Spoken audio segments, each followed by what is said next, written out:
Bonjour à vous tous et bienvenue à notre temps ensemble dans la parole de Dieu. Bienvenue ce matin à une analyse d'une question importante. Et alors que je prépare les messages, alors que je prépare l'enseignement, je vous demande toujours de prier pour moi. Que le Seigneur puisse me guider, que le Seigneur puisse m'amener des passages bibliques à l'esprit, m'aider à les développer, à les exposer d'une manière qui va être édifiante pour les croyants. Et ce matin, on a une question un peu particulière, puis peut-être un peu offensante. Et cette question-là, c'est « Suis-je un enfant de Dieu ou un enfant du diable? » Suis-je un enfant de Dieu ou un enfant du diable? C'est notre thème ce matin. La réponse à cette question est très importante pour notre propre conscience devant Dieu, pour qu'on soit sincère devant lui et nécessairement devant son peuple, mais aussi dans notre relation avec lui pendant l'éternité. Parce que si nous ne sommes pas un enfant de Dieu, nous ne pourrons pas aller dans la maison du Père pendant l'éternité. On ne pourra pas aller dans son paradis, dans son royaume éternel. Et là, ce matin, alors qu'on va penser à cela, alors qu'on va s'examiner devant le miroir des Écritures, peut-être vous allez avoir comme question, oui, mais si c'est le cas, comment est-ce que je peux devenir un enfant de Dieu? Et ça, la parole de Dieu est bien claire sur la question. La Bible nous dit, car vous êtes tous fils de Dieu par la foi en Jésus-Christ. Tous fils de Dieu alors que vous recevez son merveilleux salut, alors que vous croyez dans cette œuvre au calvaire pour vos péchés, alors que vous mettez votre foi dans son sacrifice qu'il a accompli sur la croix pour vous. Et vous voyez Jésus qui est mort comme ça, vous acceptez que vous avez besoin de son salut et vous pouvez l'inviter dans votre vie. Et c'est comme cela qu'on devient un enfant de Dieu. Encore des Écritures. On nous dit, mais à tous ceux qui l'ont reçu en parlant de Jésus, à ceux qui croient en son nom, il a donné le pouvoir, et remarquez, de devenir enfant de Dieu. De devenir enfant de Dieu parce qu'il faut devenir un enfant de Dieu. Une fois que nous sommes sauvés, une fois que nous sommes devenus des enfants de Dieu, il y a des caractéristiques dans les Écritures qui sont très claires pour nous distinguer de ceux qui ne le sont pas encore, de ceux qui n'ont pas encore fait ce choix-là de se tourner vers Dieu. Des évidences de notre salut qui nous rassurent, qui nous affermit dans ses voies. Et ce matin, j'aimerais regarder un tel passage qui présente des caractéristiques claires entre ceux qui sont des enfants de Dieu et ceux qui sont des enfants du diable. Donc, cherchons ensemble ce matin la première épître de Jean au chapitre 3. La première épître, pas l'évangile de Jean, la première épître de Jean au chapitre 3. Qu'est-ce qu'on peut dire sur la première épître de Jean? La première épître de Jean a toujours été aimée et méditée dans l'Église chrétienne, et ce pour de bonnes raisons. Elle allie des pensées profondes à une simplicité d'expression. Elle est à la fois pratique et réfléchie. Elle donne un aperçu des conditions chrétiennes primitives de manière à fournir des principes de pensée et d'action applicables à toutes les époques. Elle s'adresse aux croyants qui sont confrontés à des défis internes et externes, notamment à de faux enseignements, à des divisions et aux besoins d'assurance de leur foi.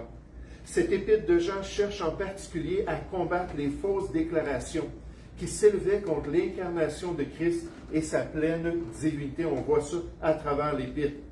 L'épître a été écrite pour donner aux croyants l'assurance de leur salut. Et comme c'est important, et on revient continuellement sur ce thème, nous savons, nous avons la certitude, grâce à ces caractéristiques-là d'un enfant de Dieu. Et en soulignant la véritable communion avec Dieu, qui se manifeste par une vie de justice, d'amour et de fidélité envers la vérité de l'Évangile. Maintenant, qu'est-ce qu'on peut dire concernant le troisième chapitre? Parce que ça, c'est l'épître de Jean. Et qu'est-ce qu'on sait du troisième chapitre? Désolé, j'étais trop excité ce matin. qu'est-ce qu'on peut dire sur ce chapitre? Cette section de l'Épître se tourne vers la nécessité de pratiquer la justice. Jean a de nouveau souligné l'importance de l'action juste en démonstration d'une réalité de la vie chrétienne. Les chrétiens qui avaient été engendrés divinement par Dieu avaient le privilège de faire l'expérience de l'amour de Dieu et de vivre réellement comme des membres de sa famille. Ils devaient démontrer leur appartenance à la famille en menant une vie juste. Donc, on va se concentrer là-dessus ce matin. Jean a indiqué que Christ était venu pour enlever nos péchés. Jésus était mort dans le but que nous permette de ne pas commettre de péché. Jean a souligné que la personne qui pratiquait le péché n'avait jamais réellement connu Christ. Il souligne que l'expérience d'un croyant vraiment sauvé rendait la pratique de la justice dans sa vie alors qu'il marchait avec Dieu. Jean ne suggérait certainement pas qu'un chrétien ne commettrait jamais de péché. Il indiquait toutefois qu'un croyant ne pouvait pas vivre dans une telle pratique continuelle de péché dans sa vie de tous les jours. Et ça, c'est l'aspect du chapitre 3 qu'on va développer ce matin pour nous aider à répondre à la question « Suis-je un enfant de Dieu ou suis-je un enfant du diable ?» 1 Jean chapitre 3 à partir du verset 1. 1 Jean chapitre 3 à partir du verset 1. On nous dit « Voyez quel amour le Père nous a témoigné pour que nous soyons appelés enfants de Dieu, et nous le sommes. Si le monde ne nous connaît pas, c'est qu'il ne l'a pas connu. Bien-aimés, nous sommes maintenant enfants de Dieu, et ce que nous serons n'a pas encore été manifesté. Mais nous savons que lorsqu'il paraîtra, nous serons semblables à lui, parce que nous le verrons tel qu'il est. Quiconque a cette espérance en lui se purifie comme lui-même est pur. Quiconque pratique le péché transgresse la loi. Et le péché est la transgression de la loi, la violation de la justice même de Dieu. Or, vous le savez, Jésus a apparu pour ôter les péchés, et il n'y a point en lui de péché. Quiconque demeure en lui, en Jésus, ne pratique pas le péché. Quiconque pratique le péché ne l'a pas vu et ne l'a pas connu. Petits enfants, que personne ne vous séduise. Celui qui pratique la justice est juste, comme lui-même est juste. Celui qui pratique le péché est du diable, car le diable pêche dès le commencement. Le Fils de Dieu a paru afin de détruire les œuvres du diable. Quiconque est né de Dieu ne pratique pas le péché, parce que la semence de Dieu demeure en lui, et il ne peut pécher parce qu'il est né de Dieu. C'est par là que se font reconnaître les enfants de Dieu et les enfants du diable. Quiconque ne pratique pas la justice n'est pas de Dieu, ni celui qui n'aime pas son frère. Ce matin, j'aimerais qu'on puisse regarder ce passage rapidement ensemble. Merci pour votre patience.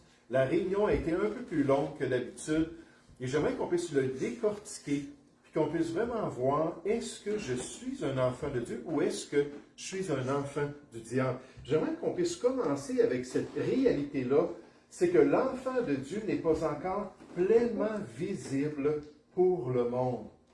L'enfant de Dieu n'est pas encore pleinement visible pour le monde, pleinement manifesté. Jean parle ici de ce fait, de cette réalité, que nous sommes des enfants de Dieu, mais que la manifestation tangible de toute la gloire de cette position n'est pas encore visible aux yeux des gens, que notre adoption dans la famille de Dieu ne paraît pas encore visiblement et pleinement, alors qu'un jour, tous les enfants de Dieu vont revêtir la gloire magnifique de Jésus, la gloire du royaume de Dieu.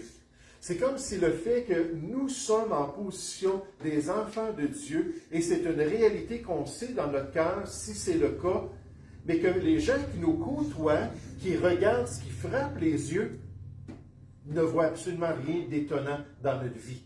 Rien de tellement différent, quoi qu'on espère, comme vous allez voir dans un instant, qu'il y a certaines caractéristiques qui nous distinguent des autres. Au verset 1, on nous dit, « Voyez quel amour le Père nous a témoigné, pour que nous soyons appelés enfants de Dieu, et nous le sommes. » Et nous le sommes. Si nous sommes sauvés ce matin, si un jour on a compris notre besoin de Jésus, si un jour on a invoqué son nom, on nous dit quiconque va invoquer son nom, Romains 10:13, va être sauvé. Puis qu'on a reçu cette nouvelle naissance, cette nouvelle vie là en Jésus-Christ, on est adopté dans la famille de Dieu. C'est une réalité pour l'enfant de Dieu. Nous le sommes. Mais remarquez, on nous dit, si le monde ne nous connaît pas, c'est qu'il ne l'a pas connu. S'ils n'ont pas cette vie-là, s'ils ne sont pas des enfants de Dieu, ils ont de la misère à voir que nous, c'est une réalité. Bien-aimés, nous sommes maintenant enfants de Dieu. Et ce que nous serons n'a pas encore été manifesté, dévoilé, révélé. Mais ça va venir un jour. Mais nous savons que lorsqu'il paraîtra, lorsque Jésus va venir chercher son Église, nous serons semblables à lui, parce que nous le verrons tel qu'il est, avec toute la gloire de notre Sauveur. Quiconque a cette espérance en lui se purifie comme lui-même est pur. Dieu nous dit que lorsque Christ va venir pour son Église, lorsqu'il va venir chercher ses ambassadeurs, qu'on va être transformé. Donc, notre corps de chair et notre corps de mort va revêtir la gloire céleste. Là, on va être comme le Seigneur Jésus. Vous vous rappelez sur le mont de la transfiguration, Jésus a paru, et littéralement, il s'est transfiguré, il s'est métamorphosé. Une métamorphose comme une chenille qui devient un papillon, c'est la manifestation d'une vraie nature, de ce qu'il y a réellement génétiquement. Là, je parle de la chenille et du papillon. Puis après avoir passé l'étape du chrysolite, puis après avoir déchiré cette enveloppe-là, là, la chenille montre réellement que sa nature, c'est d'être un papillon. Mais nous, en tant qu'enfants de Dieu, comme Jésus, on était adoptés, on fait partie de la famille de Dieu, et on a la gloire même de la nature divine. Mais cette gloire-là n'est pas visible. La Bible nous parle de quand on va revêtir cette gloire-là. En un instant, en un clin d'œil, on va être transformé. Là, j'aimerais vous dire, il n'y aura plus là, de questionnement concernant qui sont réellement des enfants de Dieu. Ça va être manifesté publiquement et glorieusement, pas parce qu'on le mérite, parce que Dieu nous a donné cette grâce de nous permettre de devenir ses enfants et de participer à la nature divine. Oh, c'est difficile pour les gens du monde de percevoir aujourd'hui que nous sommes des enfants de Dieu. Ce n'est pas évident pour les païens de comprendre que notre salut en Christ est réel. Il n'y a pas une petite auréole au-dessus de notre tête. Pendant le Moyen Âge, on aimait représenter les saints avec une petite auréole. Ça n'existe pas. Il n'y a pas une gloire visible du fait qu'on côtoie Dieu quotidiennement, comme Moïse sur le mont du Sinaï qui avait la gloire de cette relation-là. Nous, Dieu cache ces choses-là et ce n'est pas visible pour les gens qui nous entourent. Un auteur nous dit maintenant, par opposition à pas encore, nous sommes déjà réellement des enfants de Dieu. Même le monde ne nous reconnaît pas comme tels. Et par conséquent, nous attendons la manifestation visible de notre adoption qui n'a pas encore eu lieu. Dans Romains chapitre 8, on nous dit que notre corps, effectivement, est en attente. C'est le dernier élément de notre salut. C'est le dernier élément de notre conversion. Un jour que Dieu va prendre ce corps de mort-là, puis il va éliminer notre nature pécheresse, notre vieil homme. Et là, ça va juste être un corps de gloire. La gloire céleste qui va se manifester aux yeux de tous. Mais ce n'est pas encore le cas dans notre expérience. Ça ne s'est pas encore manifesté pour chacun de nous. Lorsque nous allons revêtir toute la gloire céleste à la venue de Christ, lorsque notre corps sera semblable à la gloire de Christ, comme on l'a vu dans la révélation du chapitre 1, la révélation de Jésus, lorsque l'infinie grandeur de la grâce de son adoption va enfin être manifestée aux yeux de tous. Alors Jean dit, c'est la réalité. Nous sommes enfants de Dieu, mais les gens ne le voient pas encore. Je ne sais pas pour vous quand vous allez au travail, mais quand vous rentrez dans la shop ou peut-être dans votre compagnie, dans votre bureau, les gens ne sont pas là en train de vous regarder. Un enfant de Dieu qui vient de passer. Wow! Hein, il n'y a pas cette réaction-là. Au contraire, bien souvent, on est les moindres de tous les gens. On est les personnes qui sont les moins étonnants, on est les personnes qui sont les plus simples. Dieu a choisi souvent les gens qui sont vils, même ici-bas. J'ai cherché une image qui représentait Jésus dans l'Apocalypse chapitre 1, lorsqu'on le montre dans toute sa gloire. Il n'y avait rien d'étonnant, il n'y avait rien qui représentait cela. Mais Dieu nous dit qu'un jour, ça va être le cas. Entre-temps, malgré cette réalité-là, j'aimerais qu'on puisse comprendre que tout de même, l'enfant de Dieu doit pratiquer la justice devant tous les hommes. Donc, physiquement, il n'y a rien d'étonnant. Il n'y a rien de glorieux, malgré le fait que nous sommes dans la maisonnée de Dieu, dans la famille de Dieu. Mais là, Jean se tourne vers le fait qu'il y a des aspects pratiques qu'on peut quand même avoir dans notre vie qui permettent de nous distinguer. Il doit tout de même démontrer qu'il est différent des inconvertis de ce monde, l'enfant de Dieu, qu'il est vraiment né de nouveau et qu'il fait partie de la famille de Dieu, d'un Dieu saint et juste. Sa conduite doit appuyer son témoignage qu'il est devenu un enfant de Dieu. Regardez au verset 3 de notre passage, 1 Jean chapitre 3 au verset 3. On nous dit, quiconque a cette espérance en lui en pensant à Jésus, à la venue de Christ, se purifie comme lui-même est pur. Quiconque pratique le péché. Donc là, il dit, ça c'est l'idéal, on se purifie, on veut marcher d'une manière qui plaît au Seigneur. Là, il dit, quiconque pratique le péché. Là, je veux juste spécifier ici qu'on nous parle de la pratique. Le temps du verbe en grec, c'est le temps qu'on appelle continuel.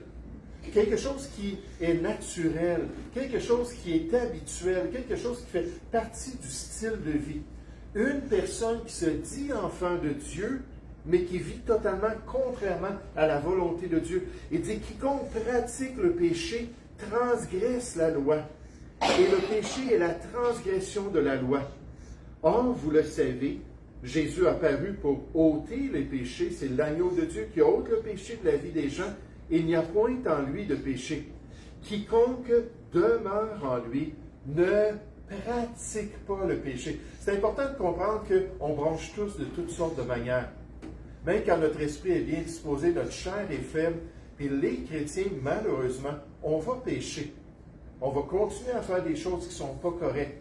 Mais est-ce que c'est l'exception à la règle dans notre vie, ou est-ce que c'est toujours ça qu'on est en train de faire? Est-ce que c'est le style de vie qu'on est en train de vivre en vivant dans le péché? Il dit, quiconque demeure en lui, quiconque est dans cette relation avec Jésus, ne pratique pas le péché. Continuellement, sans problème, sans remords, sans jugement de la part de Dieu. Quiconque pratique le péché ne l'a pas vu et ne l'a pas connu. Petits enfants, que personne ne vous séduise, que personne ne vous trompe, que personne ne vous mente. Celui qui pratique la justice est juste, comme lui-même est juste. Celui qui pratique le péché est du diable, car le diable pêche dès le commencement. Le Fils de Dieu a paru afin de détruire les œuvres du diable. Malgré l'imperfection de la vie de l'enfant de Dieu, il doit, frères et sœurs, y avoir une différence concrète d'avec son ancienne vie. Il doit y avoir des fruits dignes de sa repentance et de sa conversion. Il doit démontrer par sa conduite que son cœur est bien en connexion avec Dieu et que Dieu lui permet de vivre autrement dans ce monde. Vous savez, pour certaines personnes qui ont été élevées comme mes enfants, qui ont été élevés dans une famille chrétienne, c'est pas évident. C'est pas aussi facile. Hein, ils ont toujours entendu la parole de Dieu, ils ont toujours cherché à faire ce qui est bien, ils ont toujours cherché à obéir à papa et à maman, pas d'une manière parfaite, mais quand même, ils cherchent à faire ça, Puis là, à un moment donné, ils acceptent Christ dans leur vie. Puis ils l'invitent à venir dans leur cœur, se font baptiser comme un beau témoignage de la nouvelle vie qu'ils ont. Puis là, alors qu'ils grandissent, ils ont des doutes. Ça arrive, c'est 33 ans que je suis dans le ministère chrétien. J'en ai vu des enfants de chrétiens qui viennent me voir et qui disent « J'ai des doutes. Je me demande bien si je suis vraiment sauvé, si j'ai vraiment connu la nouvelle vie en Jésus-Christ. » Tandis que moi, un ancien toxicomane, un gars de gang, un homme violent, un homme méprisant pour tous, ma famille, mes blondes, tout le monde, j'envoyais tout le monde promener. Quand on parle d'un narcissiste, là, Jean, là, c'était un grand narcissiste. Puis là, à l'âge de 21 ans, j'entends l'Évangile, puis mon cœur est totalement changé. Là, je veux devenir un homme sérieux. Là, je ne veux plus être un coureur de jupons. Je veux trouver une chrétienne que le Seigneur va amener dans ma vie, qui l'a fait depuis 32 ans que je suis avec elle, pour me permettre là, d'avoir des enfants et devenir une personne responsable. J'aimerais vous dire, moi, j'ai aucun doute qu'à l'âge de 21 ans, Jésus est venu dans ma vie. J'ai aucun doute qu'il a transformé mon cœur. J'ai aucun doute qu'il a transformé ma vie. Mais Dieu veut faire des choses dans notre vie et nous aider à manifester qu'effectivement, nous sommes des enfants de Dieu, qu'on a été adoptés dans la famille de Dieu. Ça me fait penser à ce père de famille, que son fils est venu le voir et il dit « Papa, je suis un enfant de Dieu, je suis sauvé maintenant, puis je veux que tu saches là, que vraiment là, je suis en règle avec le Seigneur. » Puis dans tout ce qu'il faisait, le petit garçon désobéissant aux parents, des problèmes avec la classe d'école du dimanche, des problèmes avec l'école, avec les professeurs, c'était un rebelle. Mais là, il disait « Papa, je suis un enfant de Dieu. Fais confiance au fait que je te le dis, je suis un enfant de Dieu. » Puis voici ce que le Père a répondu. Il a dit « Ta vie parle si fort que je ne peux entendre tes paroles. Ta vie, ta conduite, ce que tu fais, c'est tellement fort, c'est tellement clair que je ne peux pas entendre tes paroles. Je ne peux pas croire que tu es un enfant de Dieu. Un véritable enfant de Dieu pratique la justice et aime les autres chrétiens malgré les différences. C'est un autre contexte dans 1 Jean. Parce qu'un chrétien est né de Dieu, il pratiquera la justice. Oui, il va tomber. 7 fois le juste tombe, il se relève. C'est certain qu'il va tomber. Mais il va quand même avoir cette caractéristique-là de vivre selon la parole de Dieu, de suivre les voies du Seigneur, de marcher comme un enfant de Dieu. Il pratiquera la justice et aimera ses frères. Un autre auteur nous dit, toutes nos actions de justice ne sont qu'un simple signe que Dieu, dans son amour incomparable, nous a adoptés comme ses enfants. Elles, ces actions de justice, ne nous sauvent pas, mais sont une preuve que nous sommes sauvés par sa grâce, que nous sommes réellement des enfants de Dieu. Concernant ce temps habituel dans notre texte biblique, qu'on voit moins dans une traduction, mais qui est tellement clair dans le grec, un auteur nous dit, il dit pratiquer le péché, c'est pécher régulièrement et comme style de vie. Il ne s'agit pas de commettre un péché occasionnel. Il est clair qu'aucun chrétien ici-bas sur cette terre n'est sans péché. Mais Dieu attend d'un vrai croyant qu'il pêche moins et non pas qu'il pêche de manière habituelle en faisant ce qui est contraire à la volonté de Dieu. Il y a des années, mon pasteur est en train de tondre son gazon. Et alors qu'il tondait son gazon, il y a une dame qui est arrêtée. Elle dit, Pasteur Paulet, là, il l'a regardé, il ne la connaissait pas. Il a dit bonjour, il a éteint sa tondeuse. Puis là, il est venu le voir. Elle dit, hey, je suis une chrétienne évangélique. Puis elle dit, je connais le Seigneur, puis je marche avec Dieu. Puis elle dit, ça fait 20 ans que je n'ai pas commis de péché. Il dit, pardon? Elle dit, ça fait 20 ans que je n'ai pas commis de péché. Il dit, est-ce que je peux vous serrer la main? Elle dit, oui, certainement. Là, il a serré la main et il dit, j'ai jamais rencontré un chrétien sans péché. Il dit, je suis juste ébloui de votre témoignage. Puis là, il a commencé à parler des vérités de la parole de Dieu. Dans les années 90, il y a un mouvement qui s'est développé, surtout dans les églises, on pourrait dire, réformées, surtout dans les églises méthodistes, mais ça s'est aussi répandu par nécessairement les influences entre églises, l'Internet qui a répandu ces enseignements-là, aussi dans les églises évangéliques, qu'il pouvait y avoir une perfection surnaturelle qui viendrait un jour dans notre vie. Puis tout à coup, là, avec notre consécration à Dieu puis notre sainteté, on traverserait un genre de ligne, puis là, notre vieille nature, pfiou, ça irradier, disparaîtrait. Puis là, on n'aurait plus du tout de péché. Là, les gens ont commencé à entendre ça, puis se poser la question, est-ce que j'ai traversé la ligne? Est-ce que je suis enfin parfaitement libre du péché? Puis que là, je vais pouvoir vivre pour Dieu et accomplir sa volonté. Et vous savez quel passage qui est utilisé pour justifier ça? 1 Jean chapitre 3. Parce que si on ne voit pas que dans l'original, on nous parle d'un temps continuel, pas ponctuel. Ah, je ne ferai plus jamais de péché en tant que chrétien. Non, ça ne sera plus l'habitude de ma vie. Ça ne sera plus la constance, l'exception. Une fois de temps en temps, je grandis dans le Seigneur.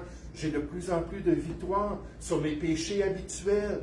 Des choses que j'ai pratiquées pendant plein d'années. Puis là, tout à coup, j'ai de plus en plus de victoires. Mais jamais la Bible nous dit que la vieille nature est irradiée ici-bas. Oui, elle ne rentrera pas dans le royaume de Dieu. Merci Seigneur. Moi, je suis tellement reconnaissant. Ben, je sais qu'un de mes plus grands ennemis, c'est moi-même et ma vieille nature. Mais ici, on nous dit de pratiquer le péché comme un style de vie. Ce n'est pas la réalité. Je me souvenais du témoignage de John Newton au 19e siècle. John Newton, c'était un criminel. Dès son adolescence, il a commencé à se joindre à des gens en Angleterre, puis à faire des coups. Puis à un moment donné, il a réussi à devenir un marchand d'esclaves. Là, on parle du 18e, 19e siècle. Il a commencé là, à avoir des esclaves, puis à aller avec un navire, les vendre à différents endroits, puis à faire plein d'argent. Puis comme il était méchant avec ses esclaves, comme il les traitait comme du bétail, il y a de ces esclaves qui sont morts à travers les voyages, à travers l'Atlantique, puis ensuite qui sont morts dans toute cette période de temps-là, puis ça ne le dérangeait pas du tout. Jusqu'au jour où Dieu l'amène à la repentance. Jusqu'au jour où John Newton se tourne vers Christ puis devient une nouvelle créature. Puis là, ça n'a pas été dur pour les gens de le voir.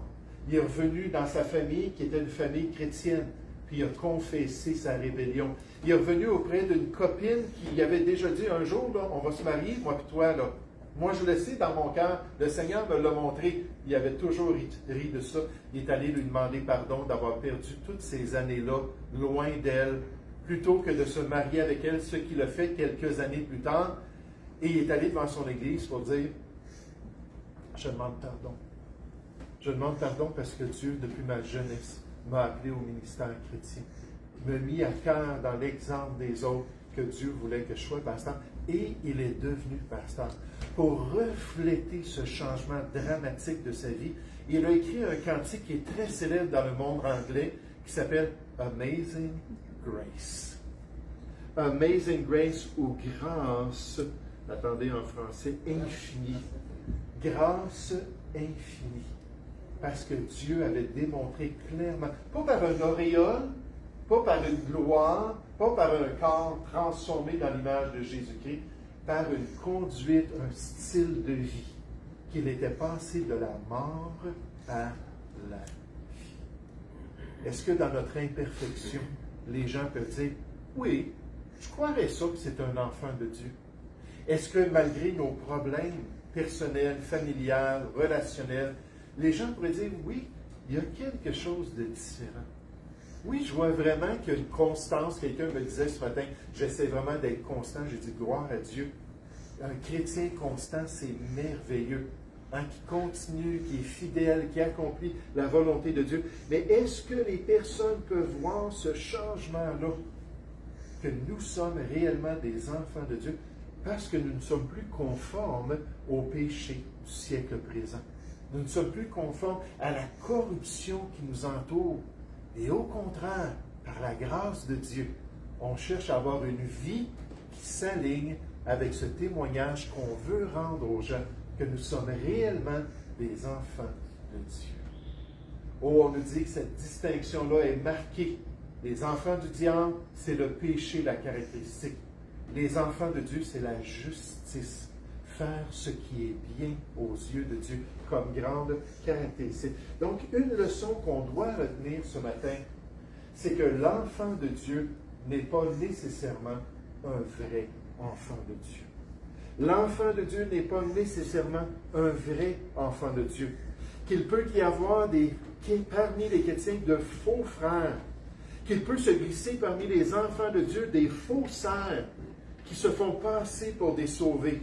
Des gens qui viennent dans les assemblées chrétiennes, mais qui n'ont toujours pas cette relation-là avec Dieu, qui n'ont toujours pas cette nouvelle vie-là dans leur expérience de tous les jours. Jean l'a bien dit, bien-aimé, puis il met en garde, juste le chapitre après, au chapitre 4.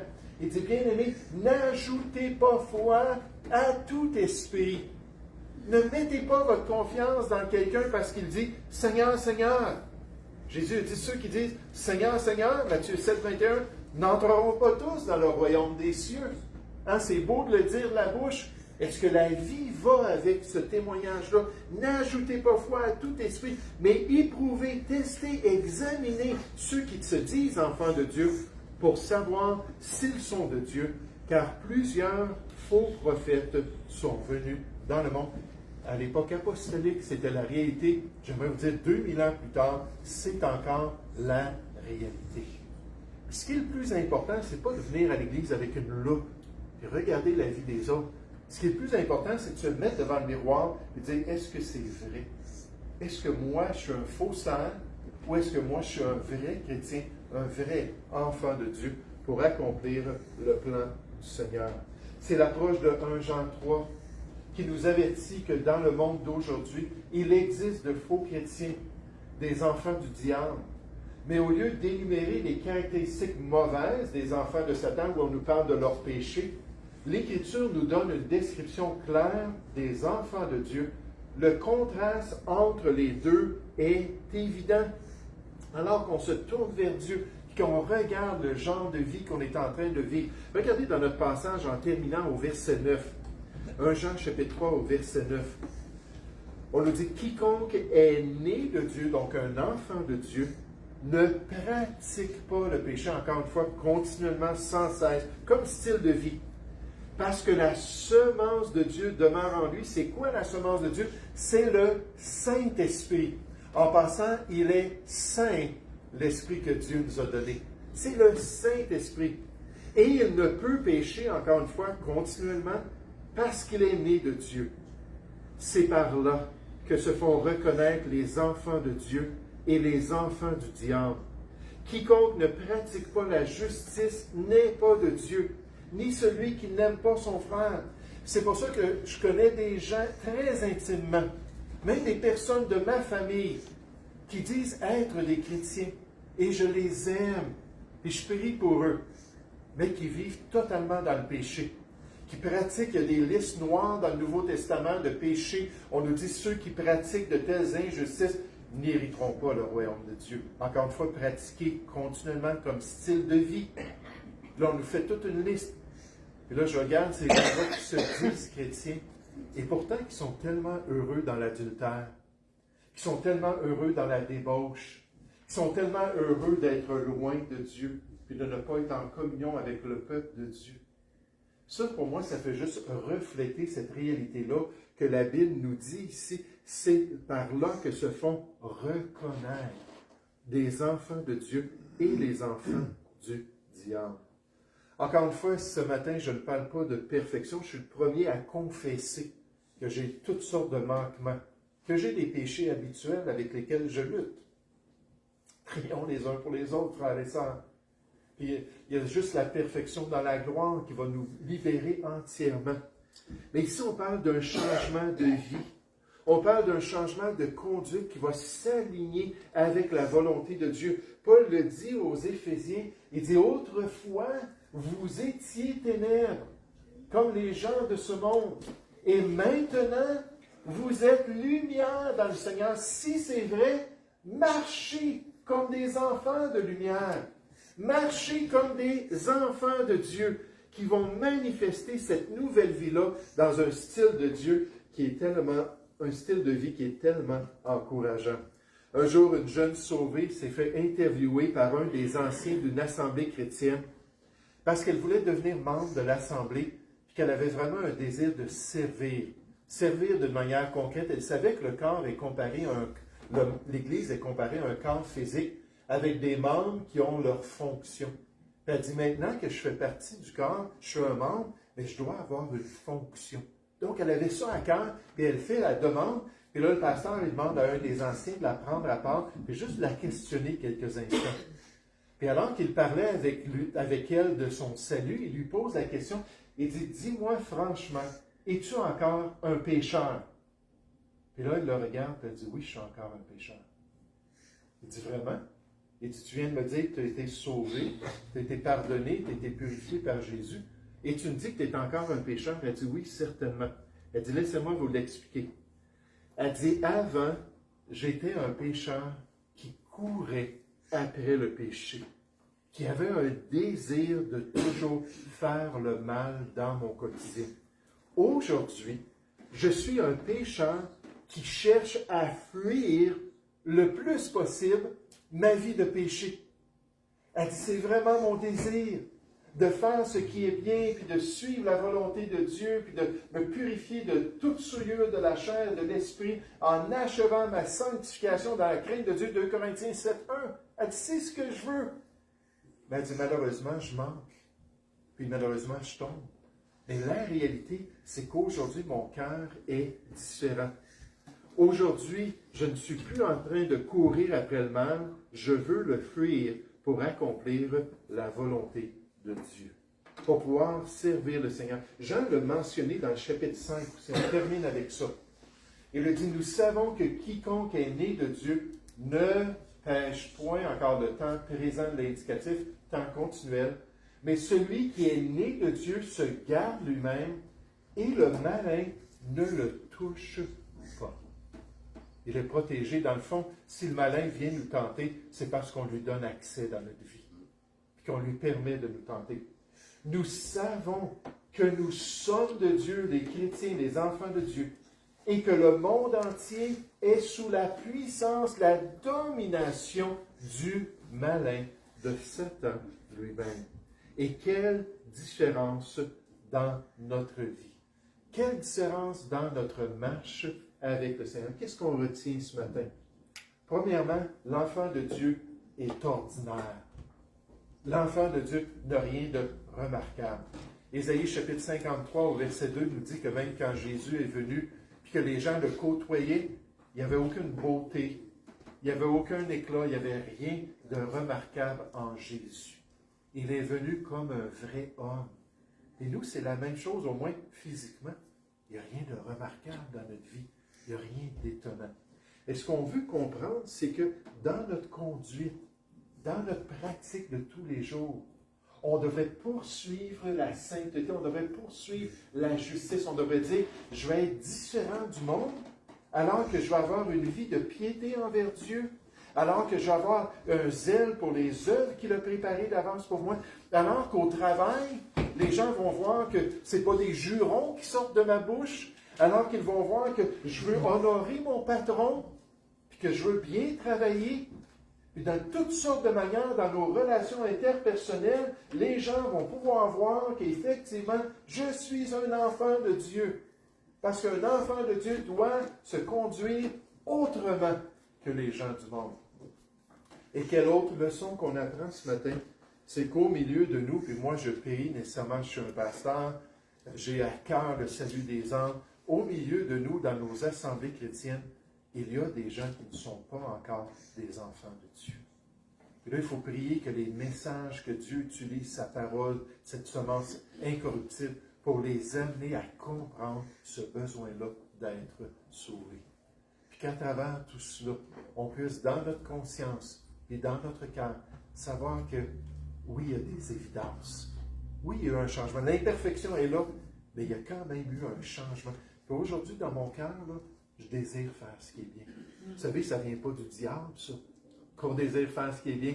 Ça ne vient pas du monde qu'on désire faire ce qui est bien. Ça ne vient pas de notre chair. Elle ne peut pas et elle ne veut pas, d'après Romains chapitre 8, au verset 7, faire ce qui est bien. Ça vient de qui? Ça vient de Dieu qui habite dans notre cœur. Que ça puisse vraiment nous rassurer et nous encourager à aller de l'avant dans l'accomplissement de la volonté de notre Dieu. Nous allons prier ensemble. Père Céleste, je te remercie pour la patience de ton peuple ce matin. Seigneur, une réunion un peu plus longue, un message un peu plus complexe aussi. Je te remercie par contre pour la simplicité de ce que Jean a dit ici dans ce chapitre concernant une justice pratique dans la vie de l'enfant de Dieu. Mon Père, quand on a des doutes, quand on a des incertitudes, aide-nous à nous rappeler des désirs de notre cœur.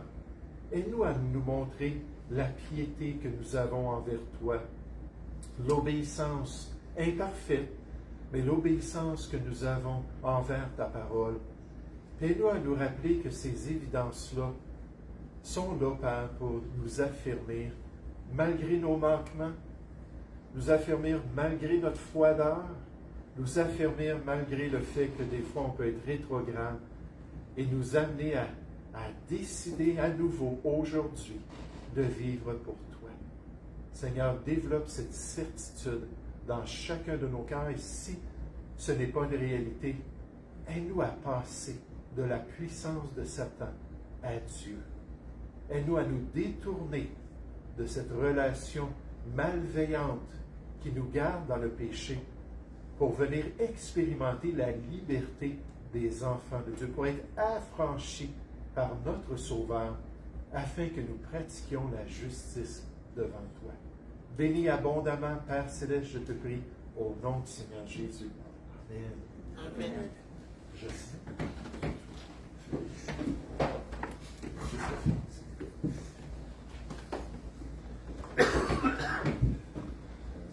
Moi, je suis pas bon avec ça. Si vous voulez vous lever, s'il vous plaît, on va tourner le numéro 3.